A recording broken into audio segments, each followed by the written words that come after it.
Welcome back. This is week 2. So we'll have more to say on rhythm as we go, but I'm excited to talk about a new topic for this week. Very important for musical understanding overall, for obvious reasons, and that is pitch. And pitch is what we think of as high notes, low notes, your deepest bass, and your highest highs. Pitch is that whole spectrum of high and low. But as we'll learn, high and low are metaphors. So we say this is high, this is low.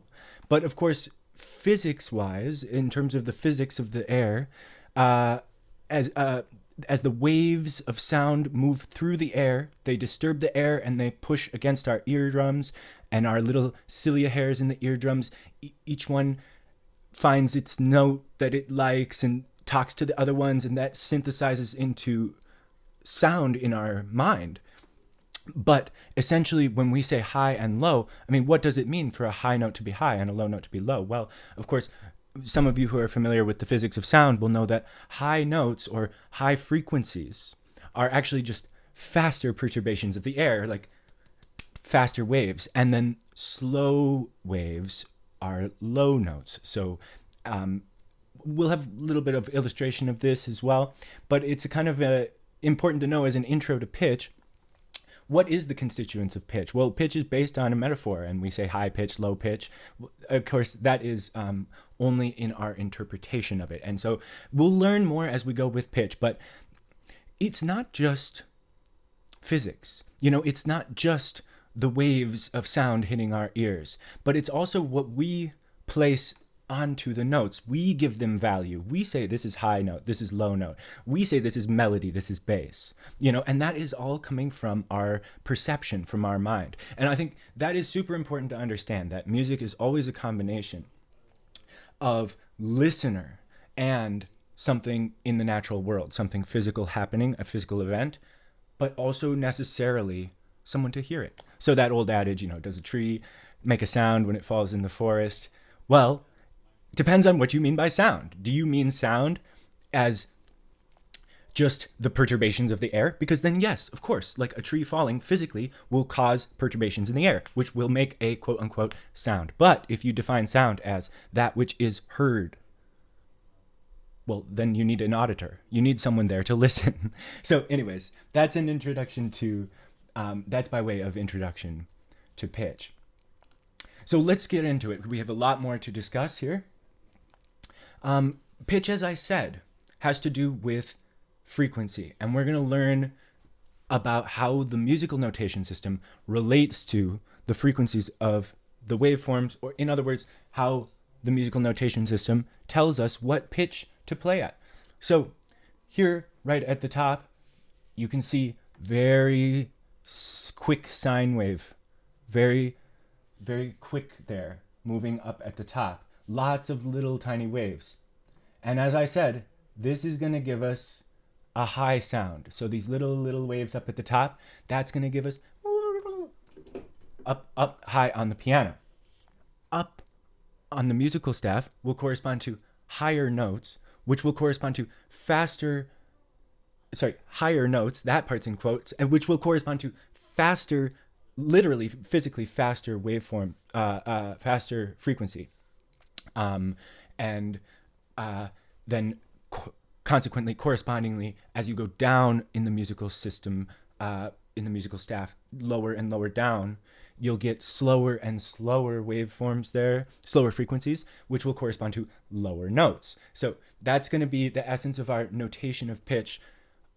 Going up, we're going to have high notes. Going down, we're going to have low notes. And you can see a basic representation of the waveforms there. Of course, that's not exact. But these will get more explanation later, because this actually represents something called the harmonic series, which we will look at some point towards the end of this week, I think. Good. So just to clarify again that definition of pitch. Pitch is the frequency of perturbations in the air. So the perturbations are just the waves. How many per second? Okay, so, and we define this in terms of hertz. Hertz just means per second. So if you're moving at 440 hertz, you're getting 440 peaks of a wave form in a second. And that sounds like this. So that would be, oh, sorry, no, the first one I played was not 440. That one was 880. This one is 440. And what that means is you're getting, when you hear that pitch, ooh, you're getting 440 waveforms in your ear, hitting your eardrum per second. And now, like I said, we hear this, we interpret this, we as auditors, which just means listeners, we hear this as a musical note, depending on the context. Sometimes that'll just be noise. Like say if a car screeches by and it goes, ooh, well, that's not a musical note, but it's still maybe 880 hertz or 440 if it's down here, if it's this one. So that would be an example of noise, but music also has pitch.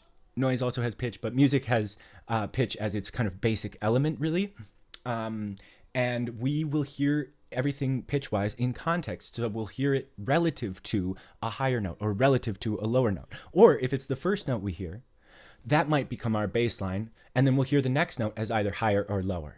So that's basically how pitch works in our mind to create melody, which goes up and down, or harmony, which shifts around using different combinations of different pitches. So all these frequency combinations to entertain us, to move us, to be musical. So again, it's all about combinations of frequencies and how we hear those. Okay, moving on to the keyboard. So let's take a look at the piano keyboard and let's really start to get to know it. That's going to be our first project this week, is to get to know the piano. So the piano is a keyboard instrument. There's many keyboard instruments. You can think of organ or harpsichord or anything like that. Each key is one of 12 discrete pitches laid out in a repeating pattern that repeats at the octave. So there's a couple of terms here like octave and so forth, and I'll get into that. But notice this repeating pattern of 12 pitches. Let's look at the keyboard here. So, you know, if I start on A, as this had me starting on A, then I get this. Down here is an A, here is an A, here is an A. So if I play those, you can hear the resemblance among them, right? You can hear A, and A. And you can hear that they have the same quality. They're different notes, right? Like one is lower and one is higher and one is even higher. And if I can keep going, you know, we can get really high A's, but they're all recognizably an A. So I hope that makes sense that for basically universally in basically every culture, an octave is recognized as as some kind of point of return. So that if I type out all the notes in between this octave, 1, 2, 3, 4, 5, 6, 7, 8, 9, 10, 11, 12. I'll get back to A. Let me try that again. 1, 2, 3, 4, 5, 6, 7, 8, 9, 10, 11, 12.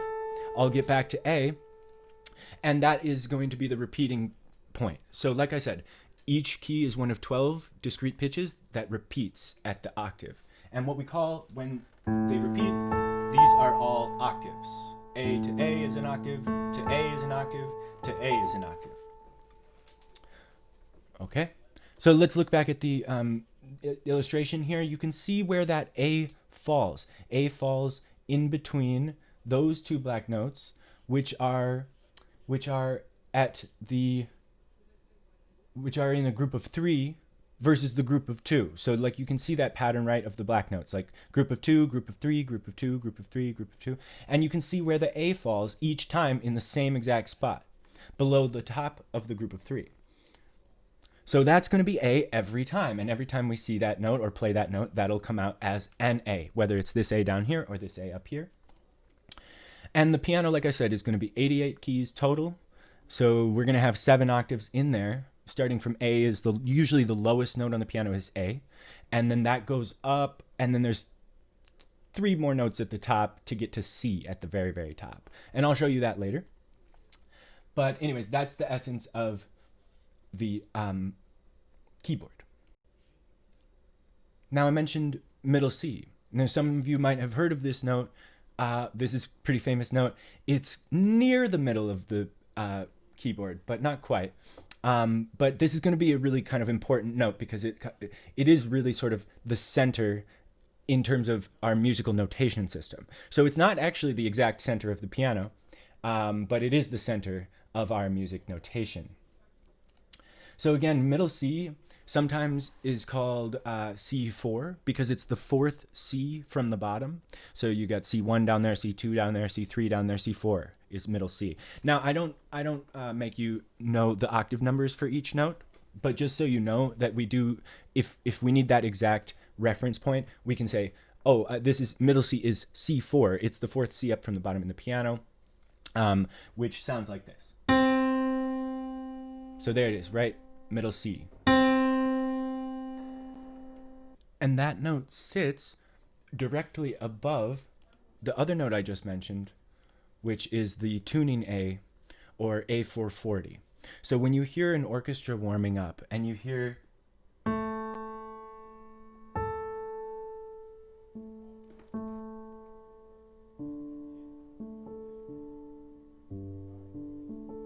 anyways, that tuning or warm-up sound starts with the tuning A, which is A440 or A4, and this one sits directly below middle C. So here's middle C again, and here's that tuning A. Okay, so both of those are going to be important reference points on the piano. Those are both really kind of important notes. Okay, so let's take a little bit more in-depth look at middle C and where it fits in the overall layout of the keyboard. So here, middle C, you can see marked out by the yellow mark is the beginning of an octave which can get up to the next C. So hopefully you can already kind of see where the next C begins because of, again, like that repeating pattern that the piano has, like I said. So C is going to be just below each group of two black notes. So when you see that group of two black notes, look just below it, there's your C. So there's middle C. And then we're going to count up just using the alphabet to get to the other notes. So here we can see that alphabet laid out, and starting on C, then we go C up to D, up to E, F, G, A, B, and then C again. So you can see the alphabet is in there, A, B, C, D, E, F, G, but here it's arranged so that coming from C to the next C, we've got C, D, E, F, G, A, B, and C again. And these are going to be just the white notes. So let's look at this on the keyboard. So again, here is C, middle C right here, then D, then E, then F, then G, then A, then B, then C. And so we're just playing the white notes C down to C. Okay, so yeah, there's your basic get to know the keyboard pattern, C to C, through D, E, F, G, A, B, and C, which you can see there. Now, how does this fit into musical notation? Well, so we can start to take a look at a comparison of the two, from the keyboard down to the musical notation here. And you can see middle C is right there in the middle, right in the middle of the two clefs. And like I said, that upper clef is going to be our right hand on the piano. That lower clef is going to be our left hand on the piano. And you can see the other notes here labeled. So from all the way down in the bass clef, C, and then coming up, C, C, C, C. So each time I reach C, we've reached a new octave, a higher octave of C. And you can see middle C clearly laid out there. And here are some more C's highlighted in gold there, just to make it extra clear. Okay, let's talk a little bit more in detail about the staff and about how we're going to be notating our C's and our D's and our E's and our F's, and all of the notes are going to fit into this staff as you just saw. So a few terms to define here. So the typical piano staff shows an upper part on the right and a lower part on the left. That's your left hand and right hand, as I said. Now that upper part is going to be demarcated by the treble clef, which is also called the G clef and is positioned on the staff indicating the G above middle C. As you can see there, because remember, middle C was right in the middle. So that yellow line there is the G above middle C. And it is also the line at the curly Q of that clef. At the curly Q of that clef wraps around the G line. So you can see that the G clef almost tells you this line is G. And that's what clefs are for. They take that blank 5-line staff that could have any notes on there, could have anything represented there. And they tell you, no, this is the section of music, of frequencies. This is the section of musical space, of pitch space that we're going to occupy here. So that G clef tells you that line is G4, the line above middle C. Unless indicated otherwise, that will always be the same for the G clef there. Now, the other one you need to know is the bass clef. In other words, the F clef. And this does exactly the same kind of thing, except just down low. So this is different from the treble clef, because the treble clef tells you G above middle C, while the bass clef tells you F below middle C. And that's that purple line that you see there, which also has the 2 dots of the bass clef. See how the bass clef has a kind of like a 9-looking thing, which curly cues around that second line, which is F. And then 2 dots, which extra show you that line there is F. So that's also called the F clef. And then they're going to often be combined together on the grand staff, and that's what is usually used for piano music. And what we're going to be looking at maybe the most in terms of like when we look at some music in the score, a lot of times it'll be piano music, because piano music is great for representing not just a single line, like maybe cello or violin or flute or whatever can only play one note at a time, except for some chords, but basically just plays one note at a time. Piano, of course, you can have left hand playing the bass and the right hand playing the melody and a whole variety of things. So you can represent almost any music on the piano score, so that's the idea there. And these are going to be, this piano score with some additions on the top and bottom is going to basically cover our whole range of human hearing. Because what is the range of human hearing? I don't know if we know. About 20 to 40 hertz in the bass. So that's pretty slow, right? That's really low, like 20 to 40 waves per second. It's going to be really low. And below that, it starts to sound like rhythm to us. Just, the pattern becomes, instead of making a note, it just kind of goes, dun, dun, dun, dun, dun, dun, so it stops sounding like one note and starts to sound like a rhythm at lower than 20 to 40 per second. And then the highest we can hear is actually like 20,000 hertz usually is about the highest. Depends on, as you get older, right, that goes down. Like you can't hear those high notes anymore as you get older. And also, for example, dogs and other animals can hear way higher frequencies. So a dog whistle, for example, is a note that is too high for us to hear, but the dogs can hear it. And that's just because it's way too high. So on the treble clef, we would need a whole bunch of extra lines at the top to show the dog whistle note. But we don't need that, because that's not going to be music, because humans aren't going to recognize that and aren't going to be able to, physically cannot hear a note above 20,000 hertz approximately, depending on your age, of course. So a little bit more about the staff then. Yeah, so C, as I said, is right there in the middle. And we've got the treble clef above it and the bass clef below it. So how are we going to get really confident with all these different note names? Well, one thing we're going to have to just do is practice. So we're going to have to practice with labeling and things like this, which can be a little boring. But like I said, we'll start to see some patterns, which will really be helpful. And, like I said, in order to understand music theory and everything, we really do need to get used to how we're going to represent pitch on the staff.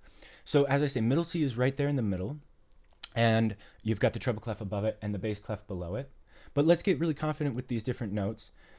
This kind of came up in the review session where someone mentioned that the upper staff, the treble clef, is a lot of times remembered by a mnemonic device. So we've got, this says the lines here are E, going up from the bottom up.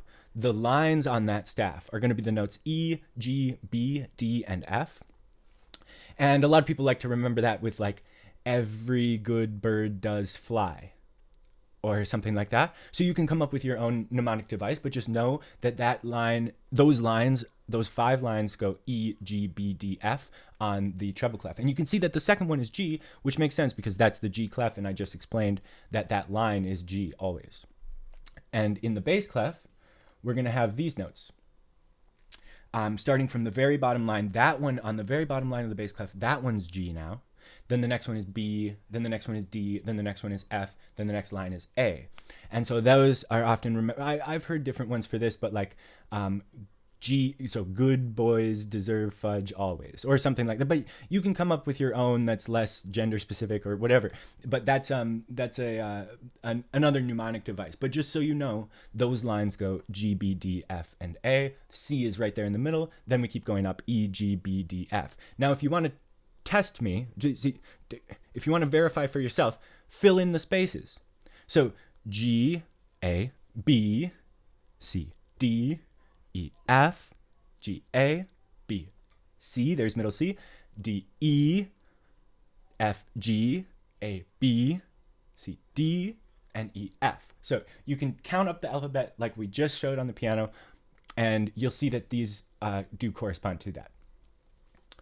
And notice with middle C, you can write a line. We call this a ledger line. You can write that line in between the clefs. There's only that one in between, just the middle C line is in between. But you can also write that above or below the clef if you want to get lower notes or higher notes. So feel free to add ledger lines to your clefs. We'll see examples of that all over. And finally, for identifying these notes, we're going to have to get used to the spaces as well. So as I just said, but it was mentioned in the review session as well that this one also has a good mnemonic device. At least for the treble clef, we can remember this as the word face, F-A-C-E. Those are the spaces in between those lines. So if that helps you, great. You can also come up with your own ways to remember, or just as you get used to this, as we practice more and more, the quicker it is, the better. So I think as we practice with this, it'll become almost instant. You'll just look at that line. You'll be like, oh, I recognize that's B. Oh, that's C. There, that space is C, etc., etc. So get yourself some good reference points like G above middle C, C, and then F down there. Those are good reference points, and maybe you can remember that the spaces are face, or the lines are good boys deserve fudge always, or something like that. And like I said, so the more we practice with that, the quicker these note identifications will become.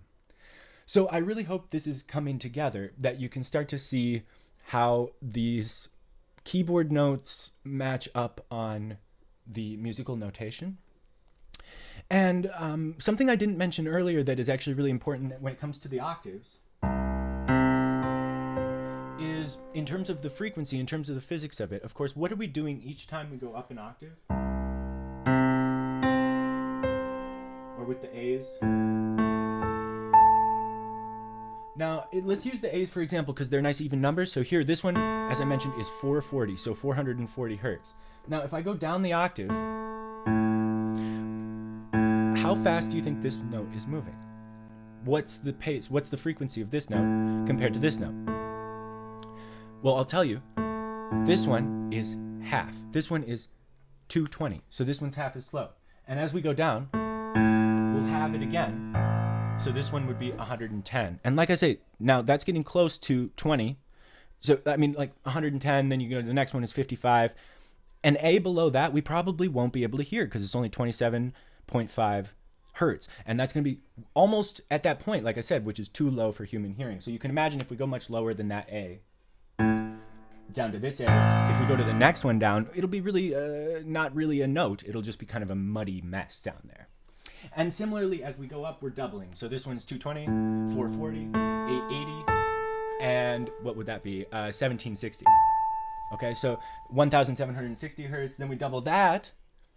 I can't even do that math. Like 3620, something like that. 3520.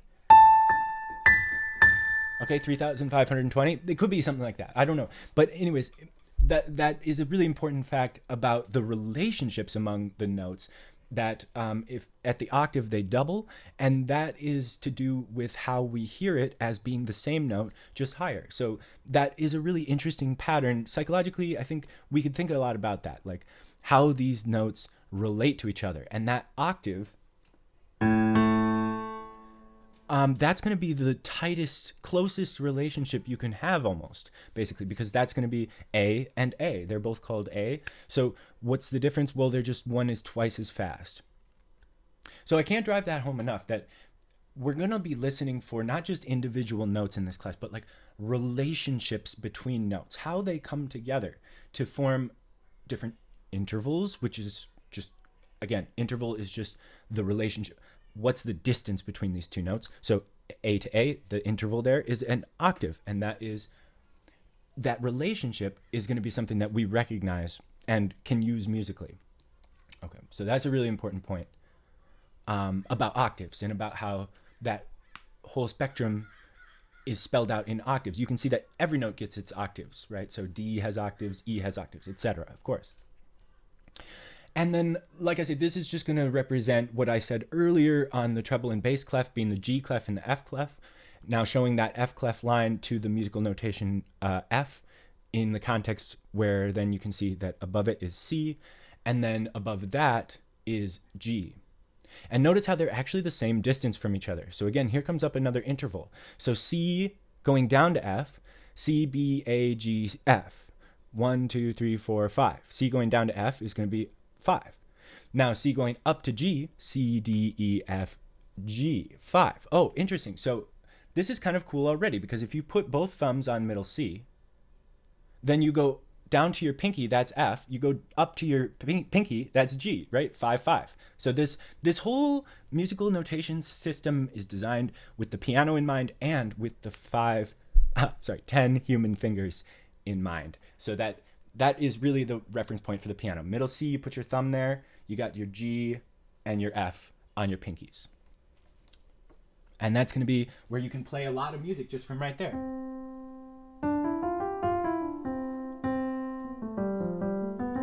Okay, so that was going up from C to G and then coming down from C to F and then coming back up to C. So we're going to want to finish up today with another musical example, and it's actually one we've seen before. So this is back to the Prelude by Bach from the WCC 1, and we'll recognize this now.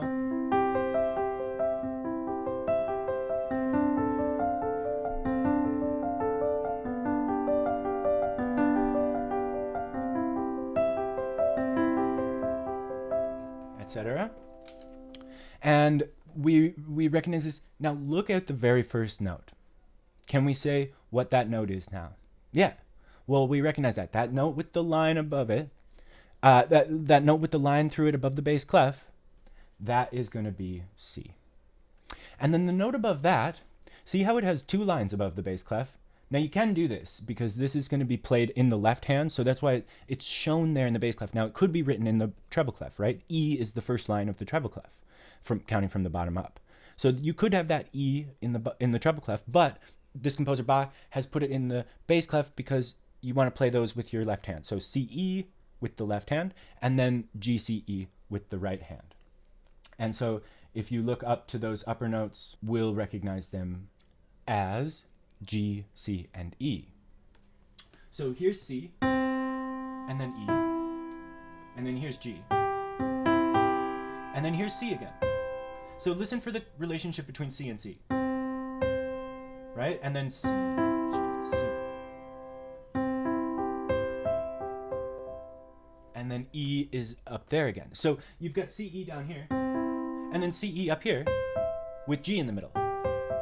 And that's actually a really interesting thing, because already you see that just recognizing what these musical notes are, we can start to see patterns. So CE seems to recur a lot here. It's down in the bass, CE, and then it's up in the treble, CE. Okay. Now let's see if we can recognize what these other notes are. So the next notes we see are also GCE. And that actually corresponds to our experience, because when we hear this piece, we hear that, and then it repeats. So that little wave pattern up at the top, you can hear twice. And then the whole thing happens again, as you can see right there. So we've got this now, with our ability to recognize pitches, we can recognize patterns. And so CE, GCE is kind of your initial thing. GCE repeats, that's a little echo. And then the whole thing echoes, before moving on to something similar, but not exactly the same. So what are these next notes that we have here? We have C, D, instead of CE. So that changes the quality of the bass, which was, now is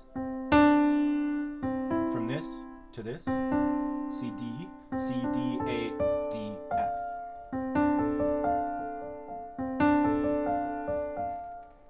Okay, so you can see how the rhythm is the same, the pattern is the same, like the way they both go upwards, but the notes have slightly altered.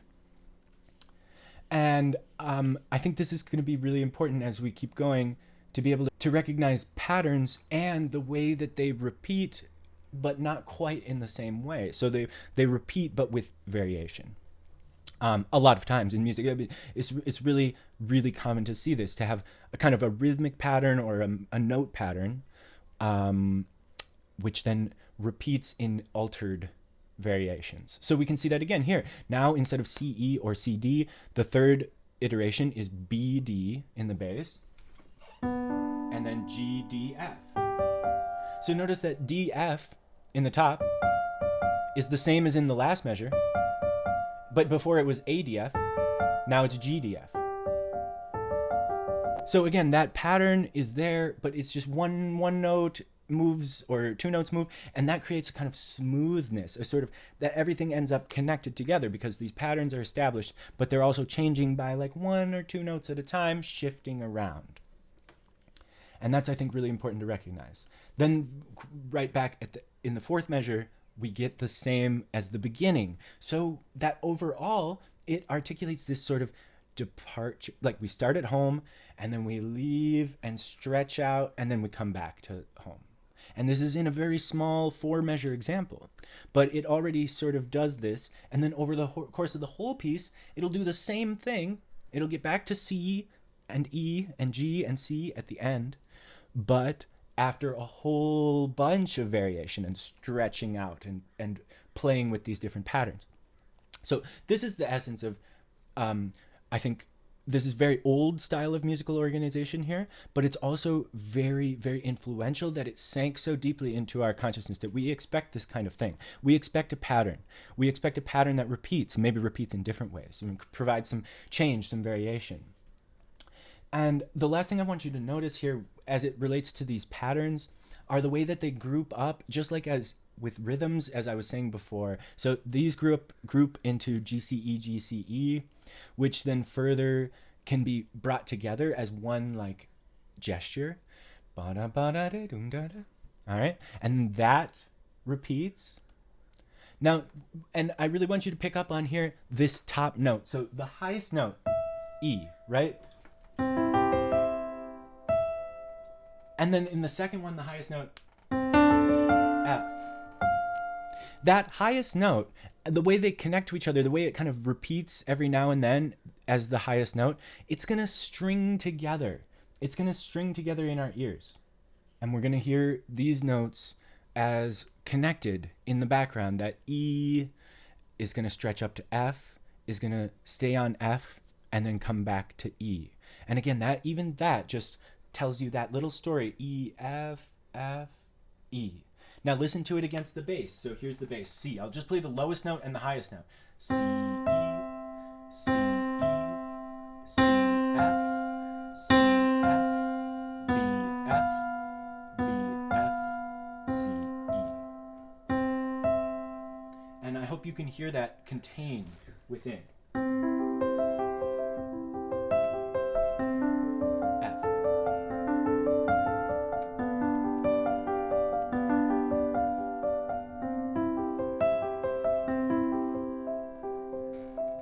Those highest notes are going to string together and create a melody.